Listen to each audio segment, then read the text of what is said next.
You are watching CNN-IBN.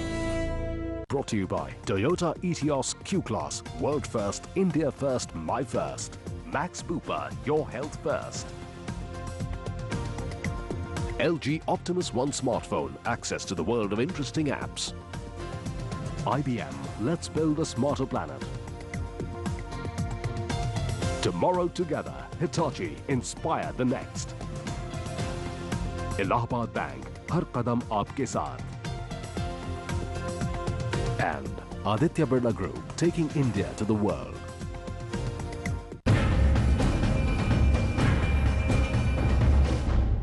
Hello and welcome to Devil's Advocate. As the BJP meets in Guwahati for its national executive, my guest today is the leader of the opposition in the Rajya Sabha, Arun Jaitley. Arun Jaitley, let's start with the BJP's insistent demand on a JPC. Not only have you ended up paralysing almost the entire winter session of Parliament, but you seem to have converted this into the single most important issue in Indian politics. I put it to you, isn't that disproportionate and unjustified? Well, the amounts involved in this case were also disproportionate. When have we heard of corruption where the loss caused to the public exchequer possibly could be to the tune of 1,76,000 crores on a higher estimate, on the lower estimate not much lower. Now, if this is the magnitude of corruption and what a corrupt government can do to a public exchequer, surely this needs to be investigated along with all allied issues. Why was there an insistence to give this portfolio to one person within one party? What is the role of power brokers within the entire system in deciding all this? How was this policy framed? How was this policy implemented? And how was this loss caused? Now, these are issues where references, if you see all those tapes, to media, to judges, to the political system, to government formation. Now, the health of every institution is at stake. Who else but the JPC can really investigate that? I concede that the opposition have a right to demand a JPC, but equally by that token, surely you must accept that the government have a right to either accept or reject that demand. If they reject it, why can't you accept that exercising their powers within their right? Well, for the last 2 years, we've been raising this issue. 23rd July 2009, 1.5 years ago, 19 months ago, is when I first raised it in the Rajya Sabha, and it was debated for over 3 days. The media was not interested in reporting it. Public opinion would not accept what we said. So is it rejection of the media that's made you demand a JPC? The government would not bother about it. Now, the kind of protest that we had, that please give a JPC, there was an element I concede of parliamentary obstructionism. I regret it. But then, look at the way in which public opinion, media, parliament, political opinion has today accepted that yes, this is a huge case of corruption as far as India is concerned. But at the cost of paralysing the parliament for literally 23 consecutive days, the entire winter session. At times, the larger gain of this paralysis have been much more. The country has been made to realize that corruption and corruption in high places is a key issue. I put it to you that the country would have realized that corruption is important because of the CAG report, not because of the opposition handling of the matter in Parliament. All these facts stated in the CAG report are a repetition of what we've been raising. And the country was not accepting it till the parliamentary protest took place after the CAG report. The CAG report merely endorsed what we had said 1.5 years ago. But the CAG report is what got the media to make this an issue of concern. It's the CAG report that's worried the country. In a real sense, it's the opposition's handling and response that's made people think that the opposition is being obstructive. Quite to the contrary. This time there has been a much larger public support behind the stand which we have taken. Yes, as I said, there is an element of parliamentary obstructionism, but the larger gains of this are that the entire public opinion has swung against this government for not acting on an issue of corruption. Let me put it like this. If you're so convinced that the government is wrong in rejecting your demand for a JPC, why don't you table a motion of no confidence, try and bring down the government and chance your luck at an election? If necessary, we will resort to all parliamentary actions. But don't forget, if we had not obstructed Parliament, Mr. Raja would still have been a minister. The CBI would not have acted the way it did.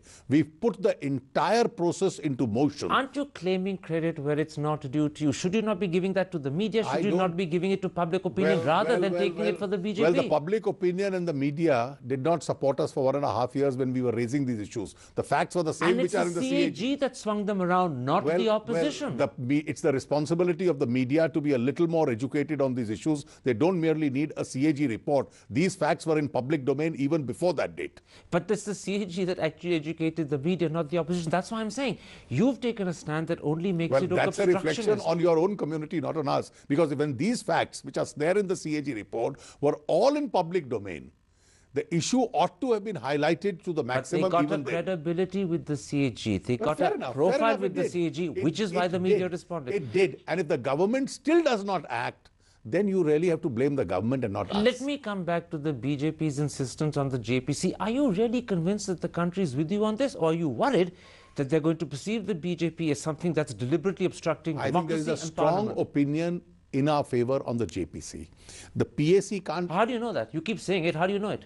Well, I think we have a feel of the public opinion. Well, look at the way... Lots of people have a feel of the public opinion. The government does too. The government probably thinks the public opinion to them.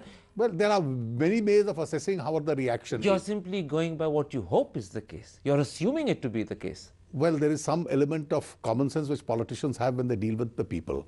And I can tell you it's the Congress, not us, who's on the back foot. Well, you say that, but let me put this to you. Many people say that the BJP is trying to adopt a high moral ground in Delhi over the JPC, but in Karnataka, where your chief minister faces serious allegations of corruption. There is no CAG report against him. But there is a Lokayukt that's been driven to despair by his behavior. The Lokayukt is still investigating the matter. The Lokayukt is publicly on the 27th of November says he wished he had never withdrawn his resignation. He's accused your government of unethical, improper and discourteous appointment of a judicial inquiry without consulting him. There is a commission of inquiry which has been appointed. It's well within the powers of the government. Somebody has challenged it. The matter is before the High Court. I don't think it's an occasion where a matter which is before the court, I would really discuss it here. There's nothing wrong with the appointment of that inquiry. You don't think I'm being hypocritical? Why are we being hypocritical? You've just had the results in Karnataka. The Congress has got 4 out of 30 seats. I don't think results in an election vindicate corruption. You wouldn't say that either. The results don't, but the results indicate popularity. And let me tell you, the Congress has got nothing to do with corruption. Your chief minister is accused of being corrupt, not unpopular. The factum of corruption has to be determined by a body, not merely by a statement here or there. All right, let's leave this issue for the audience to judge. Many believe that the BJP is being hypocritical, you deny. Let's come to a second equally important contentious issue, the determination of your youth wing to hoist the national flag in Lal Chowk in Srinagar on Republic Day. After a prolonged summer of serious troubles, why are you deliberately seeking to provoke Kashmiri sentiment all over again? Well, how is a Kashmiri sentiment provoked by a national flag? A national flag is a symbol of national honor. It's not merely in Kashmir. Our youth wing starts from Calcutta. They march through Bengal, they march through Jharkhand, Bihar. But you've chosen to do it this year with the troubles in Srinagar so fresh in people's memory. Please allow me to complete. Through UP, through Madhya Pradesh, Delhi, they go through 15 states of India or 12 states of India and finally reach Srinagar. And somebody says, well, don't hoist the national flag in Srinagar. I think it's being unfair to the Kashmiri people to say, don't hoist it because they are against a national flag. Let me put it like this. It's 20 years since 1991 when Murli Manohar Joshi last attempted to hoist the national flag in Srinagar.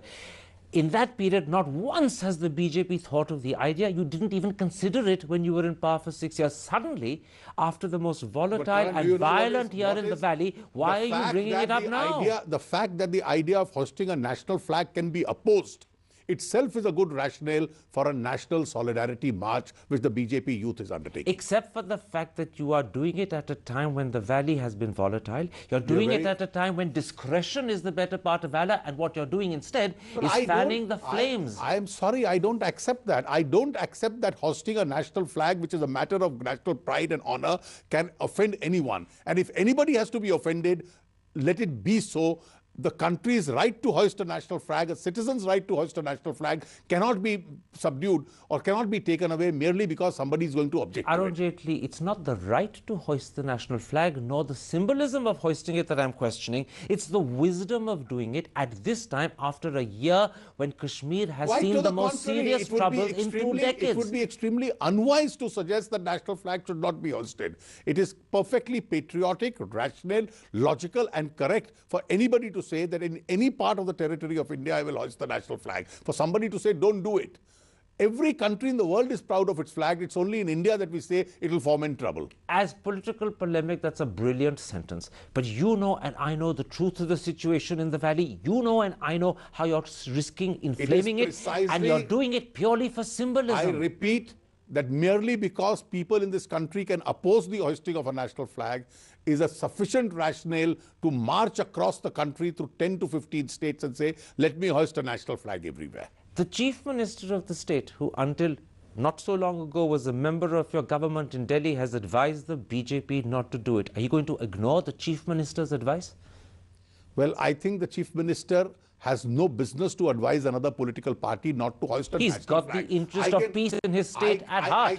I think if his assessment of peace is that national flag is contrary to the peace, I dispute his contention. Except for the fact that he recognizes the reality, the fragile reality of the situation in Kashmir. You're defying it and you're doing it recklessly. Well, if this is the fragile reality that people are going to be offended by a national flag, we are going to demonstrate that people from the valley also come and join us in large numbers when we hoist the national flag. As I said, that sounds like grand polemical statements, but the paradox is, under your leadership and Sushma Swaraj's leadership, the BJP has made considerable gains in public image since the elections of 2009. Why suddenly do you want to squander it with reckless obstinacy over the JPC and midwinter madness in Srinagar? But I think the demand for the JPC is perfectly justified. I think our attachment, both Sushma's and mine, to the national flag is as justified as our patriotism and our desire to have a national flag hoisted anywhere on a Republic Day of this country. If somebody were to seriously object on a Republic Day, don't hoist a national flag, I think it will be a matter of shame rather than a matter of pride. All right, I'll let you have the last word. Let's take a break and let's come back. And I want to talk to you this time about the Sri Krishna report, which was tabled on Thursday, as well as about corruption in the judiciary. As a former law minister, how do you perceive this very worrying situation? That's in a moment's time. See you after the break.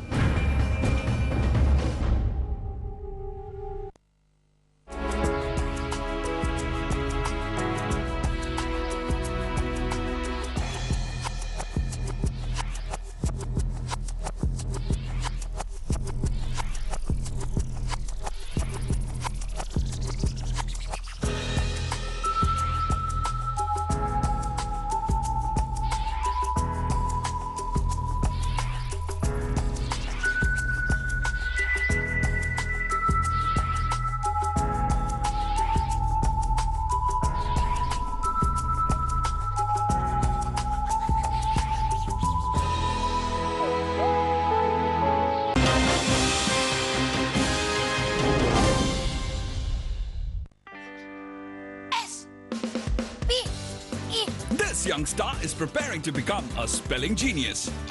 Are you doing the same with your child?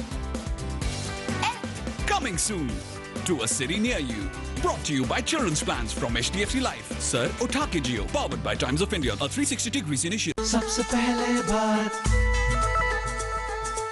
सबसे पहले Bharat. Sing along, sing along, sing along.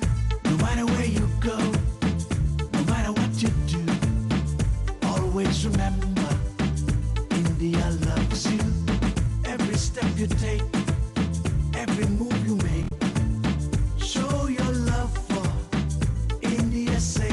So, dil se bolo, sabse pehle Bharat. Dil se bolo, sabse pehle Bharat. Inter complex now, fast. 一番美味しいお店にお連れしますよ。 Access the world of interesting apps on your LG Optimus One smartphone. Life's good when you live interestingly. When? So when? So when did we have the good news? When will you break the good news? The good news is, we have decided that first we'll know each other. Then expand the family. This is our key to happiness and prosperity. So, have sweets for this. After marriage, first know each other. Then bring home the third one, contraceptive tablets or condom. Husband and wife take initiative. Healthy woman and healthy family. Hey, Shai. Shai. Oh, hi. Hi. How are you? Very good. तुम अरुण को कितने साल से जानते हो? Always अकेला रहता है वो?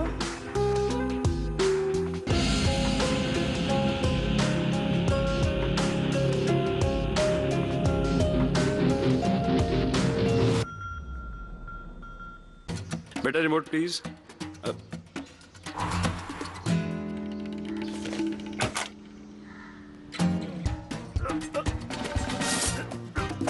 We understand that giving up smoking is hard. Introducing Nicorette, world's #1 smoking cessation brand with NRT technology. It releases medically approved nicotine that helps you fight your cravings and doubles your chances to quit smoking. Nicorette doubles your chances to quit smoking. अनपाए को पाने की चाह में भटक रहे हैं, घूम रहे हैं. Every trip has a purpose. Cleartrip.com.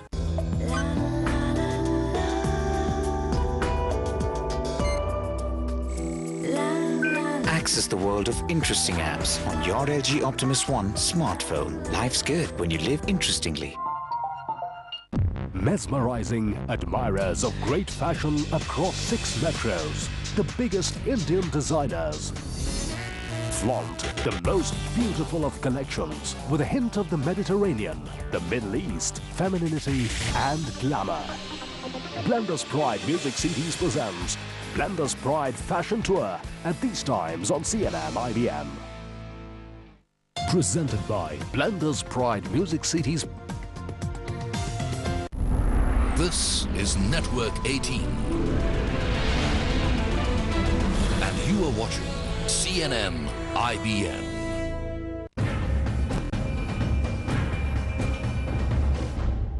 Welcome back to Devil's Advocate and an exclusive interview with the leader of the opposition in the Rajya Sabha, Arun Jaitley. Arun Jaitley, let's come to the Sri Krishna Committee report in Telangana, which was made public on Thursday. Although the committee has listed 6 options, it's made it perfectly clear that the workable option is the unity of the state, along with certain constitutional measures for the socio-economic health of Telangana. Now, that is almost the opposite of what the BJP wants. You are in favor of a separate Telangana. So how do you respond to this key suggestion? I think it's not merely a legitimate aspiration of the people of Telangana. The whole concept of a smaller state helping a developmental process itself stands conclusively established. Look at Haryana and Himachal before Punjab was divided. Today they are progressing states. Look at the manner in which Chhattisgarh is growing. Look at the manner in which Uttarakhand is growing. Jharkhand has also started moving using its mineral resource. Our experience of smaller states so far has been positive, both as administrative units of governance from the development point of view. A smaller state helps, and that's the rationale for a neglected region like Telangana. So by this logic, are you rejecting the report? Well, I have not read the report at length, but my first reaction is the demand for Telangana is legitimate, and the government should consider the option which concedes the demand for Telangana. Will your party formally read the report and formally respond to it? We'll certainly do that. The report has been released as you are interviewing me today. I have not had the benefit of reading it, but over the next few days we'll do that. And the Home Minister has indicated that he'd like to call a meeting of the national parties connected by the end of the month. Will you participate or will you boycott? We'll certainly read the report and decide our response. Talking to the government, there is no difficulty as a national party. The state units at times So no more boycotting of meetings called by Chidambaram? So there is no policy decision to that effect. On Kashmir, I have been most cooperative with Mr. Chidambaram in all the meetings that he has called. Except that you didn't attend the meeting that was called on Thursday. Well, that's the state unit which was called. They had their own form of protest. But as far as most meetings caused by the government of India is concerned, we always deal with the government. One last question. You made a statement at the very beginning about how you believe small states work and they are more effective, the governance is better. Are you therefore in favor of smaller states that lead to partition of West Bengal, that lead to the bifurcation or trifurcation of Uttar Pradesh? It's not in every state that we have decided it. It's only in the areas where there are neglected regions of a state that this demand arises. Gorkhaland believes it's neglected. Would you support Gorkhaland? Well, these are all areas which some legitimate body has, or constitutionally constituted body has not considered. A state's reorganization commission or a body of another kind. So if that step is taken, you would be in favor? Let there be a state reorganization commission if necessary for that purpose. But Telangana is one issue which has been debated over the last 30 years sufficiently for us to formulate an opinion. One last question. So your indication is that you would support a state's reorganization commission to take care of all the other demands for smaller states? That's a matter for the government to decide. But you won't oppose it? You won't oppose it? No. If the government forms an SRC, we certainly will not oppose it. But these are not knee-jerk reactions that you can have on a given state. Principally, we are in favor of a smaller state, and on Telangana, positively so. All right, let's come to a second issue this week, which has attracted a great deal of concern. There have been allegations in the newspapers about corruption by the sons-in-law and brother of Chief Justice Balakrishnan. Former Chief Justice Verma and Justice Krishna Iyer have publicly called for an inquiry against him, as well as the fact that he should step down as chairperson of the National Human Rights Commission. What's the BJP's position on this issue? Well, I think more than the BJP, let me state my own experience, because the party has still not discussed these cases. And you are a former law minister. I've been a practicing lawyer. When I joined the bar, the idea of an allegation against a judge was unthinkable. This time, a year and a half ago, when I left practice to become the leader of opposition, it was almost an everyday talk. Today, fortunately, we have the benefit of having a person of very strong proven integrity as the Chief Justice of India. Kapadia. Justice Kapadia. But let me tell you, despite that, the rumors over the last few years have been far too many. They've been disturbing. And I think one inquiry against a judge or a retired judge may be one factor. But it's about time we looked at the kind of people we appoint as judges, about the kind of people, the appointment process itself, the criteria, the elimination of subjectivity in those appointments, accountability.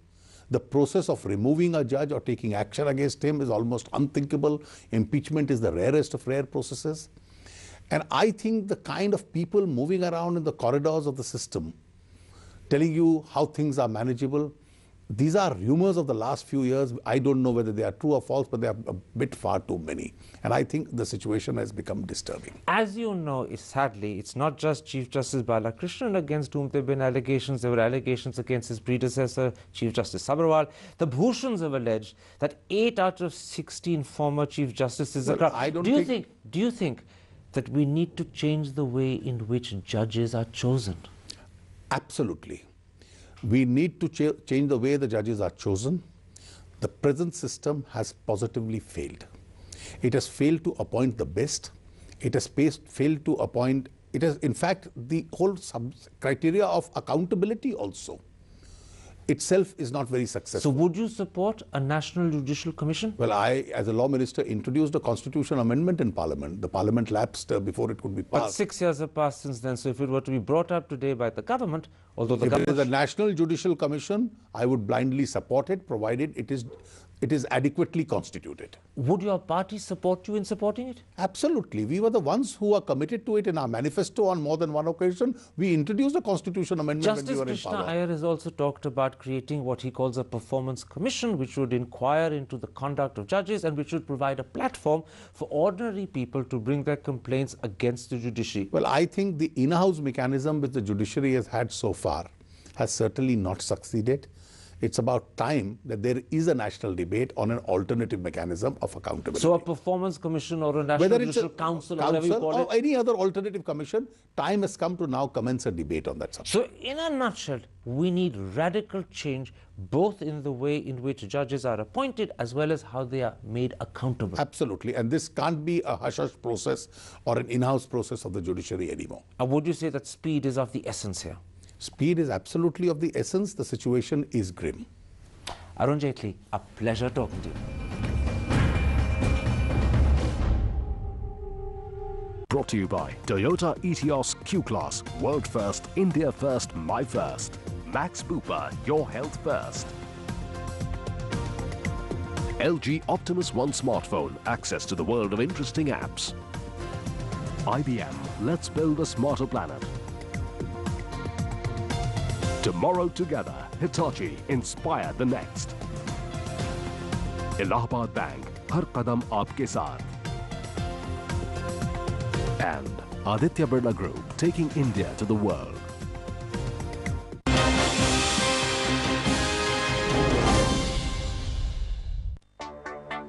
Step into a radiant tomorrow.